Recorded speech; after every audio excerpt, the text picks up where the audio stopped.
When I actually very first got involved with CAE, I joined the committee in 2007 that was working on creating the certification program. Uh, I did go through the program myself and submit a portfolio and was certified. And now I am more on the administration level. And so kind of work through the back end. So hopefully that means I can answer any questions that you might have. And Sarah, if questions show up in the chat, feel free to interrupt me. I might not be watching that quite as closely. And I'm going to apologize ahead of time. I have a cold, so I sound a little funny today. But hopefully, if I forgive me if I cough while we go through this. But excited to be here with you all today and talk a little bit more about certification. If you're not familiar with CAE or if this is your first experience, our mission is really just to elevate and amplify environmental and outdoor learning in Colorado. And we do that in a lot of different ways. There are lots of ways to get involved in the organization and meet other educators across the state. We're a network of more than 850 educators who reach more than 800,000 learners. And certification is just one way that educators in our network can think about growing their professional skills and growing their resume. Before we jump in and get started, I did want to just highlight a few upcoming opportunities for other opportunities to learn or get engaged with the network. We've got um, some great opportunities if your organization is thinking about fundraising. We've got a summer opportunity we'll be meeting about on March 4th to talk about the Give Outdoor Learning campaign, and would love to have you involved in that. If you're interested in climate change education, we've got a couple great webinars, workshops coming up, virtual workshops on climate science communication fundamentals on March 12th. And then on April 16th, we've got climate audience psychology and wildlife impacts. On March 19th, we're going to do a workshop on the brand new guidelines for excellence in environmental education that are all about essential knowledge and skills for supporting environmental educator growth. That's what the certification is based on. And so if you want to dig deeper into that, March 19th is your opportunity. We will have office hours. So that's a drop in on March 26th to just ask any questions you have, and we can address questions one-on-one specifically about your portfolio. And then, of course, we have our spring conference coming up on April 10th. So lots going on. And we hope to see you at some of these events throughout the next couple of months. Feel free to raise your hand, come off mute to ask questions, use the chat to ask questions, whatever you need. We want this to be valuable for you, and we want to make sure all your questions get answered.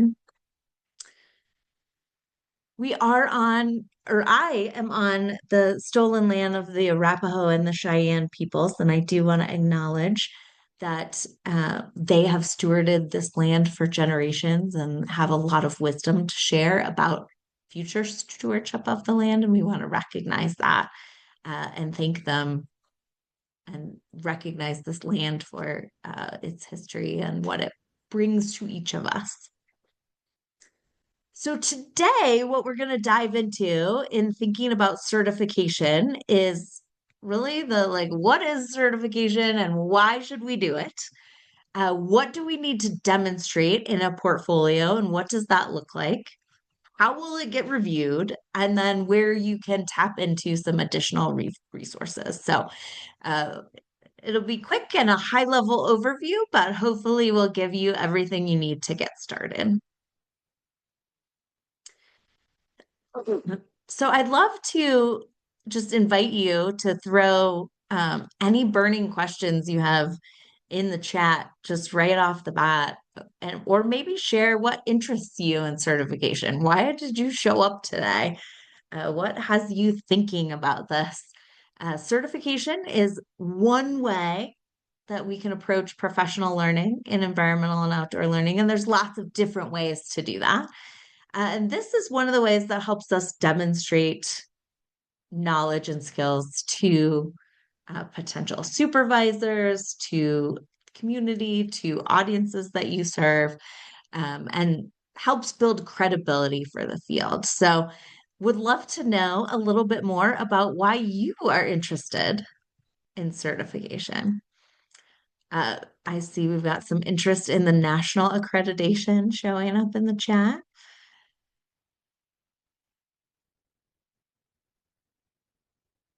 I'll pause for just 30 seconds here. Professional opportunities, great.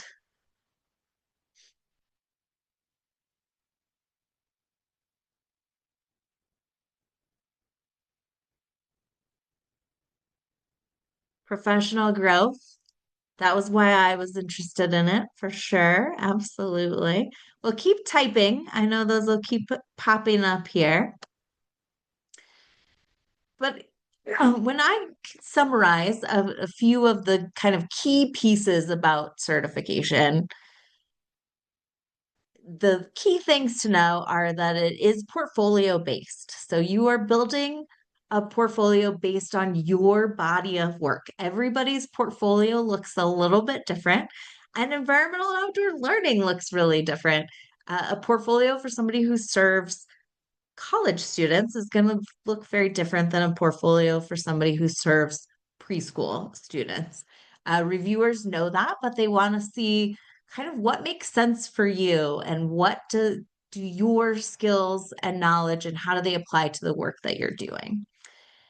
In your portfolio, what you are required to do is demonstrate competencies. The competencies that we use are based off of two documents and work. One is the NAAEE Guidelines for Excellence, and the other is the Colorado Guidelines for Environmental Educators. One quick note on those.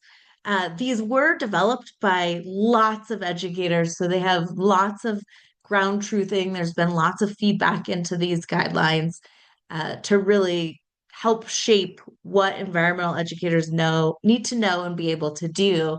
And that's why that's part of certification. The NAAEE National Guidelines for Excellence have recently been revised. So we will be working on updating the guidelines that we're using with those new updates. That has not been done yet. Um, I would say the content of the guidelines is really, the core is really the same. Some of the words we use to talk about it, some of the ways we talk about it has shifted a little bit. So you'll see those updates happening in the next year or so. But also know that what we're sharing with you today for the certification process, like if you start working on your certification today, we will definitely use the guidelines we're sharing with you today. And so know that at least for the next year after we get those updated, you'll have flexibility in terms of which ones you're using. We don't want to make anybody have to redo anything. So you can definitely start now, but know some of those revisions will be coming.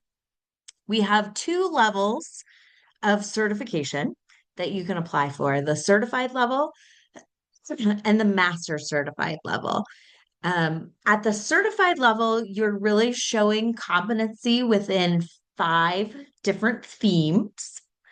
And at the master level, you have to show competency for each guideline within one of those themes. So there's a lot more depth to applying for master level certification. And a couple things to think about when you decide which one you want to go for. Because there's a lot more depth to master certified, it does take longer. So if you're somebody who doesn't have a lot of time, you may choose to go for the certified level, even if you might be qualified for the master certified level. The big difference between the certified and the master certified level is at the certified level, We expect you to have some experience teaching environmental and outdoor learning.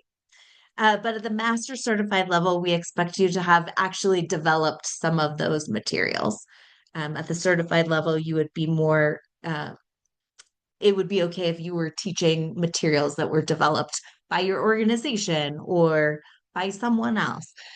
So that's one of, I would say, the main key points in thinking about which level to apply at.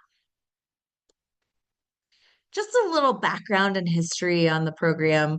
Uh, we started developing the certification program back in 2005. That's when we worked on developing the Colorado Environmental Educator Guidelines and really worked on shaping the program and getting feedback into what this would be. The very first pilot was in 2008. That was the first year that folks were certified. And then to date, in 2025, we have certified 271 educators by the end of the year last year. So a lot of folks have been through the program, and that's exciting. Sarah mentioned in the chat that our certification program is accredited. So if you are working in Colorado, but know you might move to another state, that means at the master level for any of these states in green that are also accredited, your certification transfers to those states. There is no certified level at the master levels or at the national level.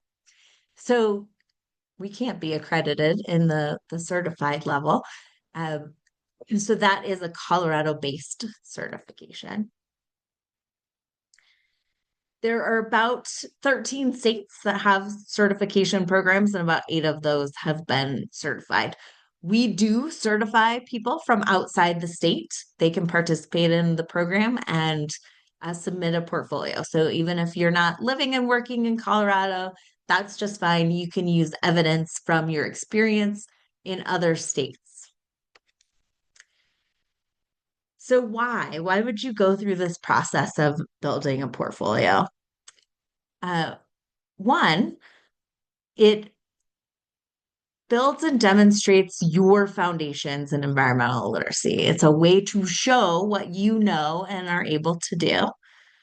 It is something you can add to your resume, something you can use to position yourself for success within the EE profession, as you're job searching, looking for new opportunities, etc.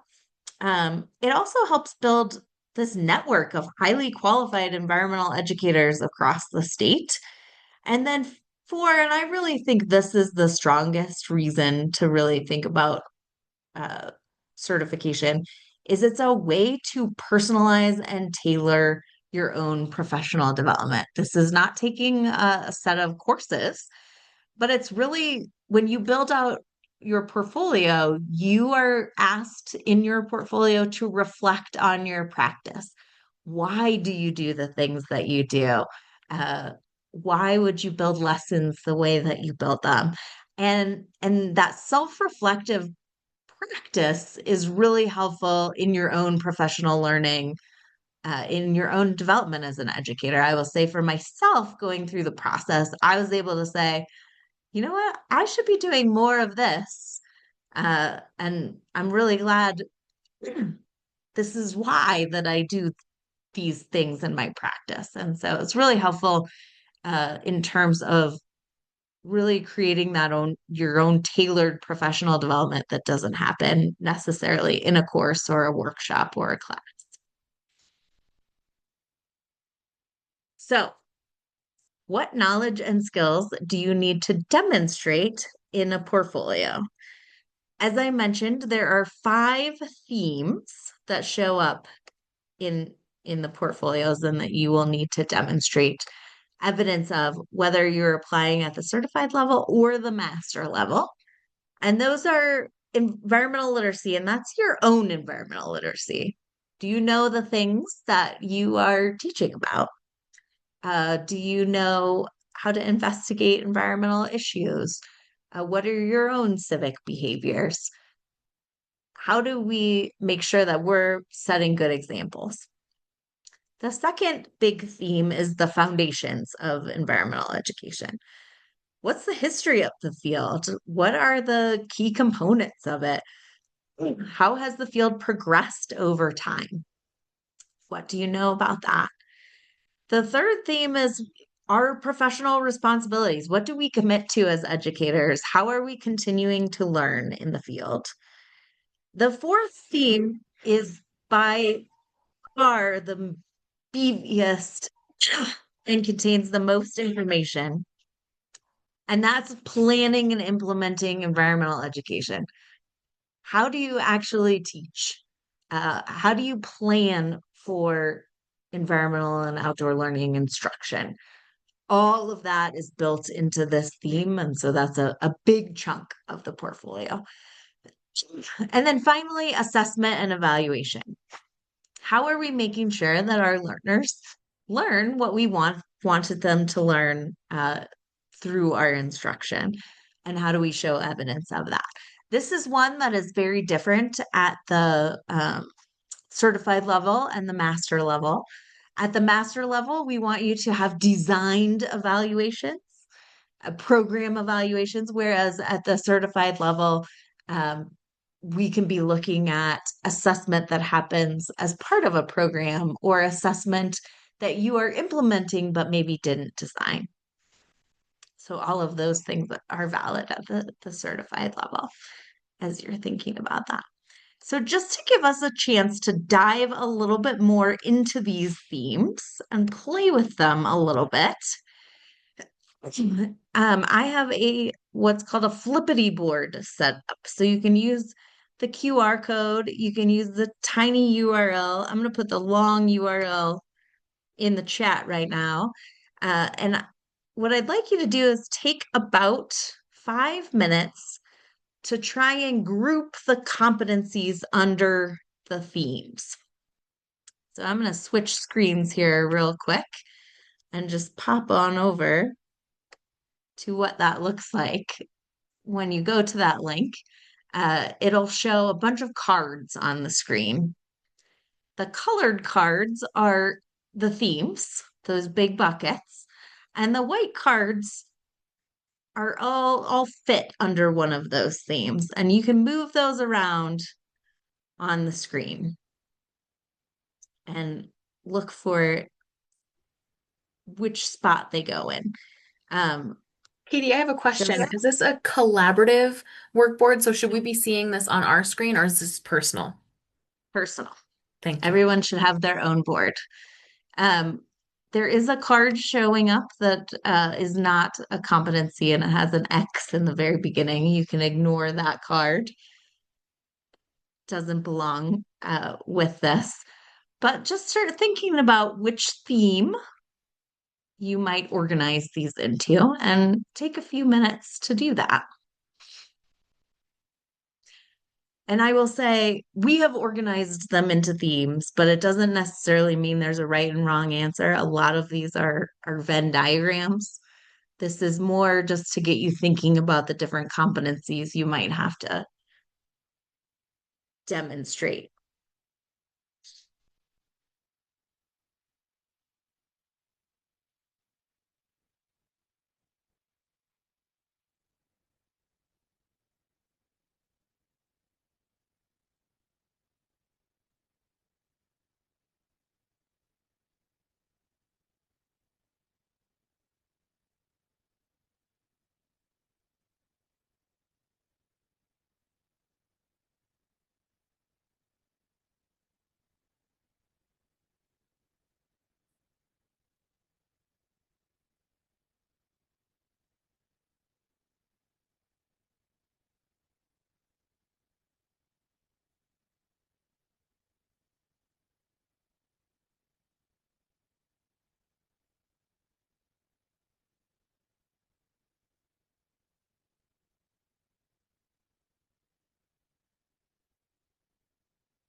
Take about 30 more seconds to finish up. If you're not done, that's okay too.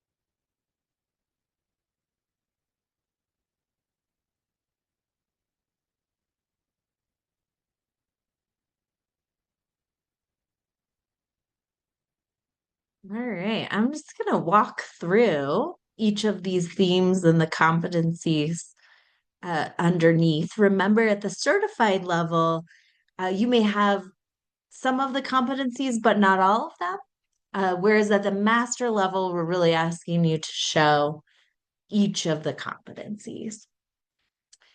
So, environmental literacy, again, this is our own personal environmental literacy, and feel free to move things around on your screen as I move them around on mine.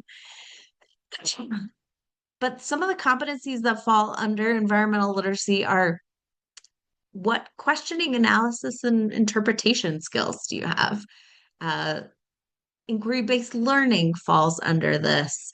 How do you process information falls under this competency. Um, Knowledge of environmental processes and systems. What is your knowledge of both social systems and environmental systems, natural history? This is going to look really different for everybody in terms of what they submit to show this. Lots of folks end up submitting things like papers they wrote in college about environmental issues, those types of things. One note about this, I think one place where folks might have to provide additional information is we really want to know about both the environmental side and the social side. So, in addition to what environmental problems an issue might cause, we would want to know what stakeholders are involved. How does that impact them? All of those pieces. Another one under this bucket, highly related, is the process of addressing environmental issues and really thinking about do you, as an individual, know how to do that? Another one that falls under theme one is personal and civic responsibility. What does that look like for you? You know, some folks kind of bucket these all together and submit um, say a paper about an environmental issue and then what actions they take or can take as an individual about that issue is one way we've seen people submit evidence for that. Again, it looks different for everybody. Um, let's see, foundations in environmental education. What might live in here? The fundamental characteristics and goals of environmental education. Uh, do we know a little bit about the history of the field? What is the actual definition? How is the field formed? Do we have knowledge of environmental education materials and resources? How environmental education is implemented? And that's a little bit more that feels like it should go in theme four, but this one really is about what partners are involved in environmental education. Who would you engage to help support work? How is it happening in different contexts? Is really what that one looks like. And then the evolution of the field of environmental education also lives in this category. That's something we really only expect in master portfolios to really talk about kind of the history of the field and how it's changed.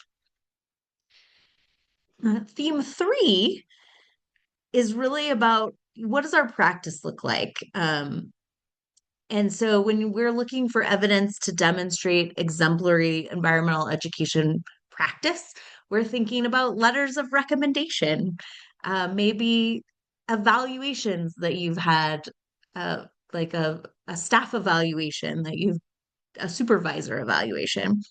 Um, we also ask you to sign a code of ethics and include that in your portfolio. The other competency in this theme is ongoing learning and professional development. How are you building your skills over time? What things have you taken on to build your skills? Planning and implementing environmental education. Like I said, this is a beefy one.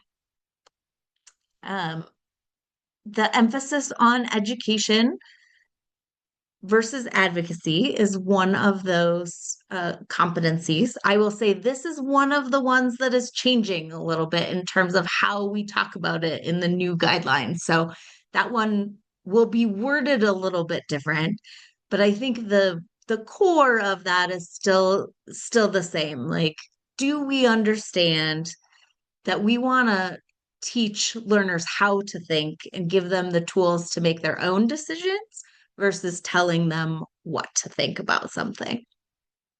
That's part of theme 4. Uh, let's see here. Knowledge about learners and learning lives in this one. That's things like age appropriateness. Do we know what our different learners might need? Why are we picking certain activities for different learners? How are we engaging learner interest? Knowledge of various teaching methods. If we submit a lesson, are we using a variety of different modalities to engage learners, or do we use the same style throughout the whole lesson? A climate for learning about and exploring the environment.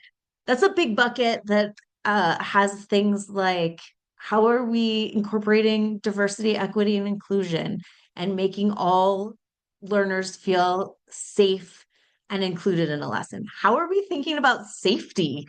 What do we do when bad weather turns up? How do we respond to some of those things and create a space that is appropriate for learning and exploring the environment? And then, of course, planning for instruction. Uh, how are we putting together our lessons and really thinking about uh, lessons, programs, program outlines, whatever you might call them? Do we have goals and objectives? And what do those look like? And how are we aligning our goals with our activities? And then finally, theme 5, assessment and evaluation. Learner outcomes, highly related to planning for instruction. But in this case, what we're really looking for is, are the outcomes and goals you selected for your lesson, do they line up with how you're evaluating it? So if your goal is to learn about is to connect people with nature, but your assessment is to identify 3 different types of trees, those might not line up perfectly. So do your goals and objectives match how you're evaluating your program? Assessment that is part of instruction. How are we building in check-ins to make sure we know what learners are learning? Improving instruction. How are we using assessment and evaluation to make changes to our programs, to our instruction? And then finally, evaluating programming. And this is another big difference between the certified level and the master level. In the certified level, we want you to know why it's important to evaluate programs. Uh, at the master level, we want you to have designed an evaluation so that reviewers would know that if you went to another job, another location, and they asked you to evaluate the program, you would know how to put an evaluation together. So those are all the competencies that are baked in to certification. Like I said, at the certified level, there's a lot less depth. You might not have to outline every single one of these, but at the master level, it is expected that you show some sort of evidence at every level. I'm going to pop our slideshow back up here. So hopefully that gives you a good glimpse into what you might be providing in your portfolio. I'm going to skip ahead since we did this on the other screen. So, what types of evidence might you want to include? This is just a few examples that we have seen in a lot of portfolios. Um, but we really want you to use your body of work. If you have things that you've already done that demonstrate any of those competencies, we want you to use that. And we've gotten all different types of evidence. Um, Once in a portfolio, I got a piece of evidence that was a Boston Marathon race time card. It didn't really fit any of the specific competencies, but it showed dedication and it showed perseverance at something. And they wanted to include it in their professional portfolio. And so that this is yours, make it useful for you. Some examples that we get a lot of essays. If you've written articles for a newsletter, you could include things like that, brochures you've put together, um, evaluations from supervisors, lesson plans or program outlines that you've put together, letters of recommendations, transcripts, workshop certificates from workshops that you've taken, research. A resume is something that is always great to include. Visuals can be great. We've had some people include videos that have been very helpful. I will say, with videos, you really want to think about length. You want to make sure there's enough in the video to really show the competency that you're looking at, but reviewers probably aren't going to be able to watch like a 6 hour program. And so you would want to flag what particular piece of something like that you wanted them to watch. But really, again, be creative about what you put in your portfolio. And your portfolio, in terms of kind of what do you do first? How do you submit it? What does that look like?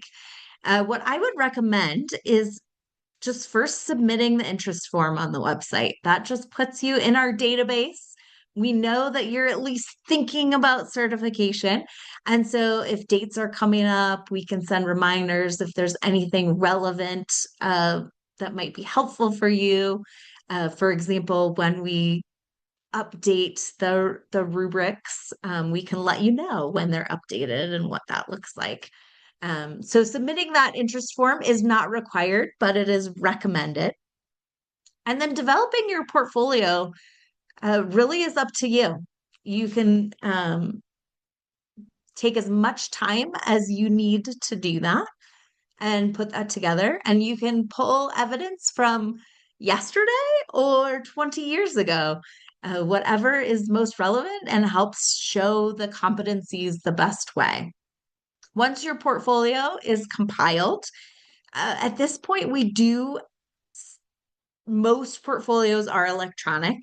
That allows you to hold on to the originals of things, but allows us to take a look and share it with reviewers easily. But we've gotten portfolios in all different kinds of formats, whether that's websites, um, just PDF documents, a series of Google folders. People have been very creative about how they put that together. When it is ready, you'll submit a form on our website that tells us you're ready, gives us the link, or tells us it's coming in the mail, however it's coming, and pay a fee. And then your portfolio will be reviewed by certified environmental educators, and you'll be notified of the results of that. Just to talk a little bit more about the review itself, every portfolio is reviewed by at least 3 reviewers who have all been certified or master certified already. And we ask them to come to consensus. So they may rate the portfolio differently individually, but they come together and have a conversation. and come to a consensus about where they feel like the portfolio is and if it's ready to be certified. Generally, this takes about 3 months. We give our reviewers about a month to review the portfolio individually.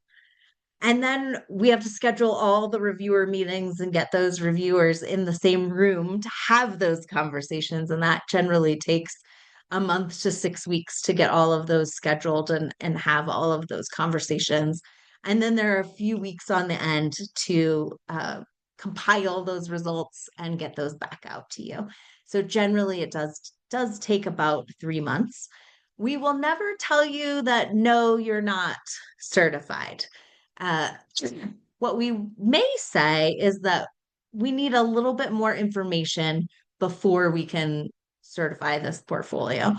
Reviewers are doing their best. Often they're looking at a lot of detail in a portfolio. And so they may miss something that they ask you to come back with and show them either where it was or submit a little bit more learning, or they might, a lot of times they'll be like, I think this is here, but I just need it to be a little more explained. And so they might ask you to provide a little more context with something, or a little bit more information.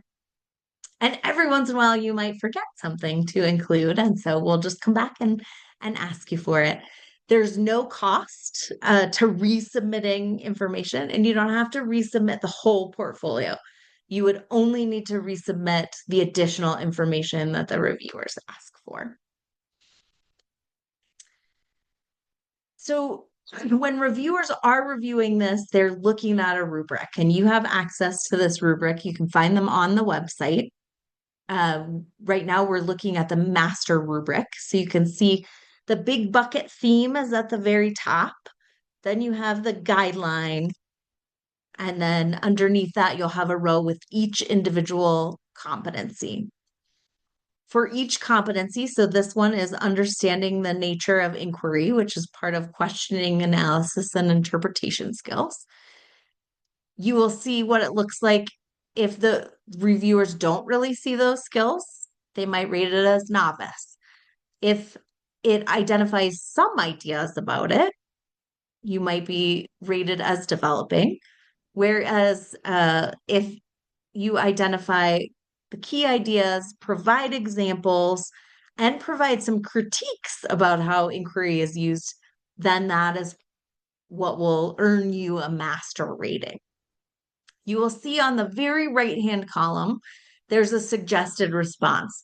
So it gives you an example of a piece of evidence that you could use for this competency. You do not have to use that evidence. We encourage you to, again, use what you have in your body of work. And really important, I think, is to focus not on the suggested response, but on what's in that master column. The suggested response tells you like what format you can put it in, but that master column tells you what needs to go in that essay. And so really focus on that column. At the bottom, you'll see here this blue box that has a opportunity for you to self-review yourself. Where do you think you fall? And an opportunity to list the evidence that meets this competency. For many of our folks that submit portfolios, they turn this in with the portfolio, and that way the reviewer has a map of where to uh, find the evidence that they're looking for. The easier it is to find them, the more likely they're going to see it in your portfolio.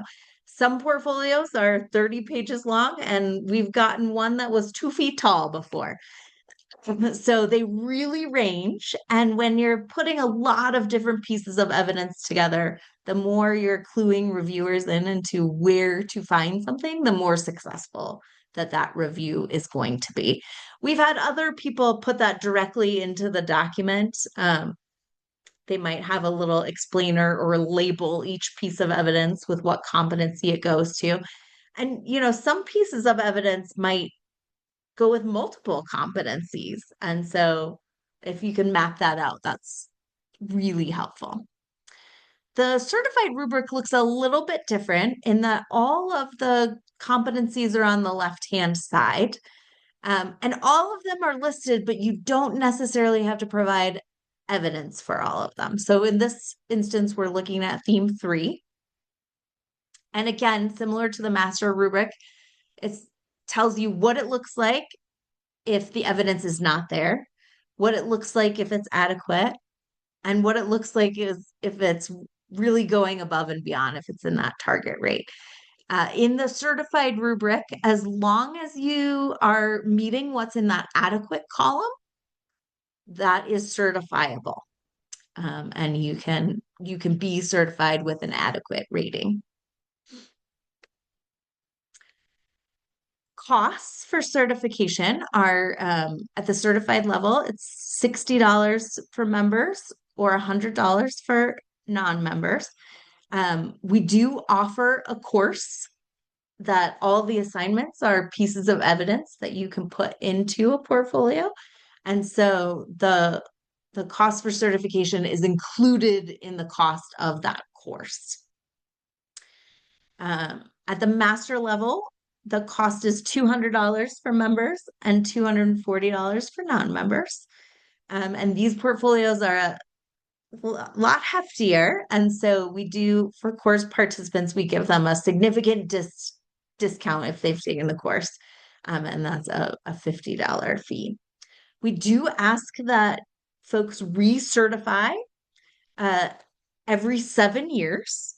And there is, you have to provide an essay just about how you've grown in the past 7 years and demonstrate ongoing learning and professional development, a total of 56 hours over 7 years. And then there's a $35 fee for that. Just a couple of, my own little tips. Again, this is your portfolio. So if there's ways that you can make this useful for you and make it something that you can use again, we want you to do that and be creative with it.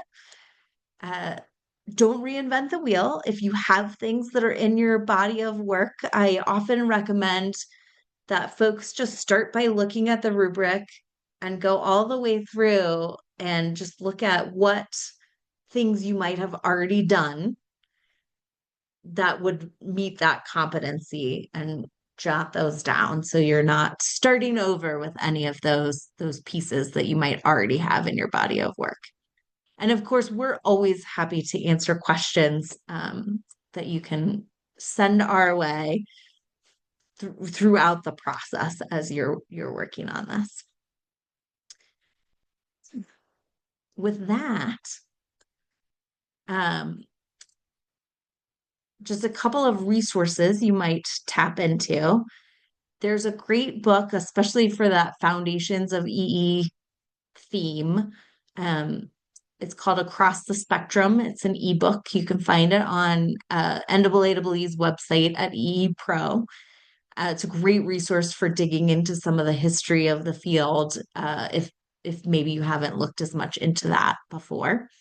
As I mentioned, we do have an online course that just helps break down some of the portfolio work and gives some deadlines for that.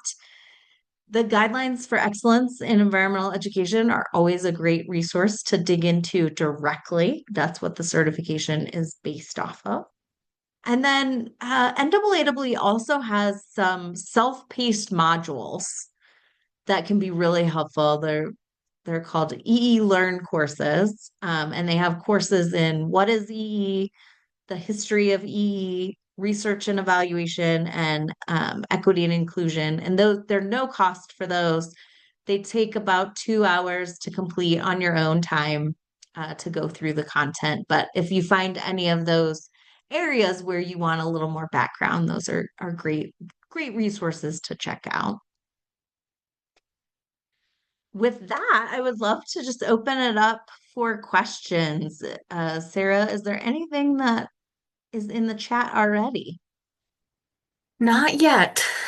We've gotten to everything so far. All right. Well, feel free to unmute yourself or type in the chat. I'd love to answer any questions that you have. I am popping a link in there about across the spectrum. And Katie, just double check that's the right link.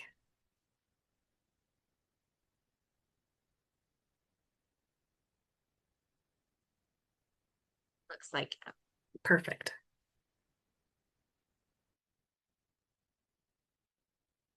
Okay, I have a question. And hello, everybody.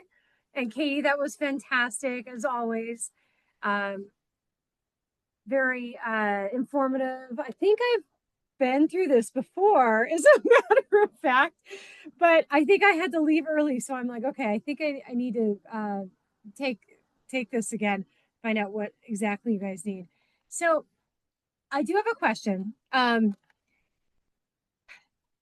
do I word this? So with with a lot of avenues that I am involved with now, as the sustainability coordinator for the district for Douglas County School District, um, there's a lot of different avenues it's hard to actually just like I think I'm think I need to like tame it down, you know what I mean? So shall I pick maybe like one or two instances and work off of all of those themes for one or two of those instances um, that we've incorporated within the district? I think that's a great way to approach it. There's lots of different ways to approach it, and where I would start, Beth, is just kind of going through the competencies.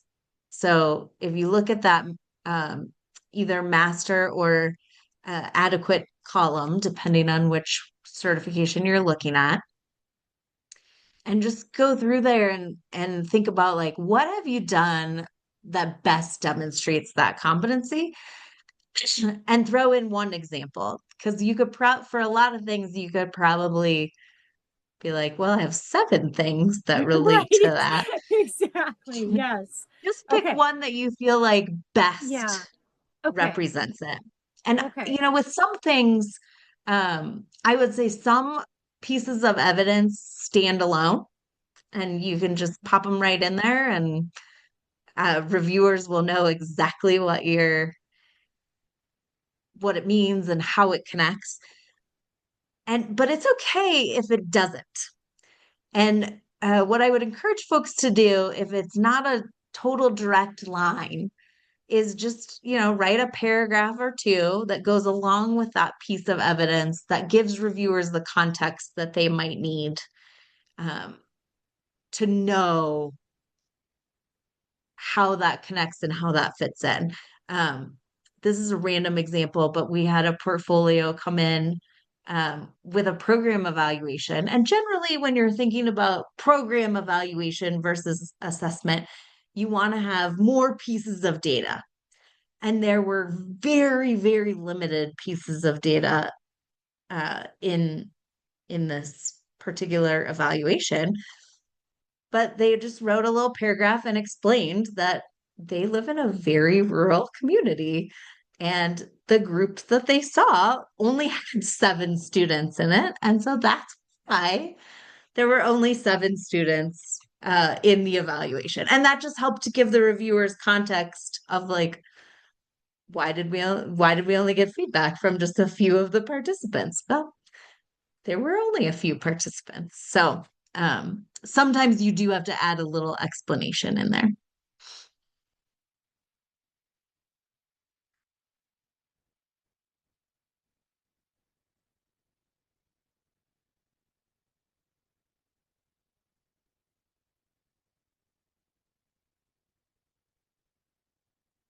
Any other questions or things that we can chat about? Oh, let's see here. Is there an example portfolio posted anywhere to see the different ways it's been done before? Great question. We don't post portfolios for the simple reason of that people then assume they have to do it exactly like the one that is posted. And we really want them to be unique to each individual's experience. And the evidence that one person might provide is very different based on the setting you teach in, the audience you teach, um, the aspects of your job. It varies so much in terms of what that looks like for folks. Um, so we don't provide them because they're so unique to to each person. I have another question. Kim's not here. She couldn't come up this one. But we are going to be both doing or working on our certification, and I'm not sure which one we'll do yet, master or the regular one. I kind of feel like anyway, it doesn't matter. But what I'm going to ask is, she and I work together with developing a lot of this, so it's going to look very similar. But she does the teaching aspect of it, and I do more of the implementing throughout the district of that particular, I guess, lesson at this moment that I'm talking about it. Is that because we'll be working with this together? Are you guys expecting, if some of this is similar, we're not like copying of each Great other, question. but I Great mean, I question. imagine we could put that in context that we'd be partnering on this. Is that something that Yes. you would frown upon, or No, not at all. Reviewers know that we're a collaborative field and that we want you to be collaborative, and uh, instruction that is put together collaboratively is often better than things that you put together by yourself. And I think we definitely know that. So um, what we would want you to do is just indicate like, hey, this was co-written. Like just be, you know, transparent about who was involved and what your role was in whatever that was. So if you provided that context, I did the back end implementation part of this, and the instruction was done by someone else. That would be the context that reviewers would need. We actually have two programs that are university programs that they're a class of students does this. They're small classes, but mm-hmm. So their portfolios are a series of assignments, and so they look very, very similar in terms of structure and format, and that's just fine. But we're looking for the portfolio is very reflection based. So we would expect for any portfolio that the reflection piece and your reflection of how a lesson went or why it worked, that piece would be different.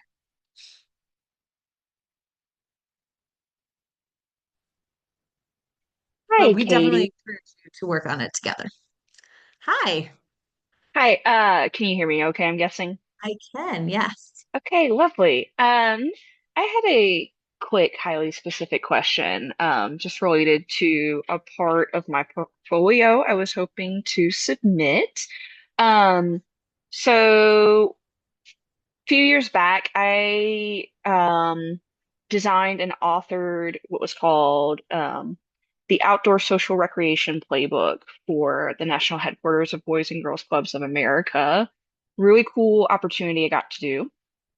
The only thing is that, being a part, I was working as a contractor with Boys and Girls Clubs. That um, that resource is available online, but obviously my name isn't attached to it. I do have I guess you could say like rough draft, basically everything I typed up before I uploaded it to the website there. In the event of me submitting it as like part of my work, is there going to be a preference there as far as being able to confirm what was written by me? No, generally, we would want you to explain that context. You were a Hmm. contractor, you created this, but we generally tend to trust educators, and we're not we're evaluating what you put in the portfolio. We're not going Hmm. to like double check things. Okay, perfect. Just wanted to double check there. So I really appreciate it. Absolutely. Great question.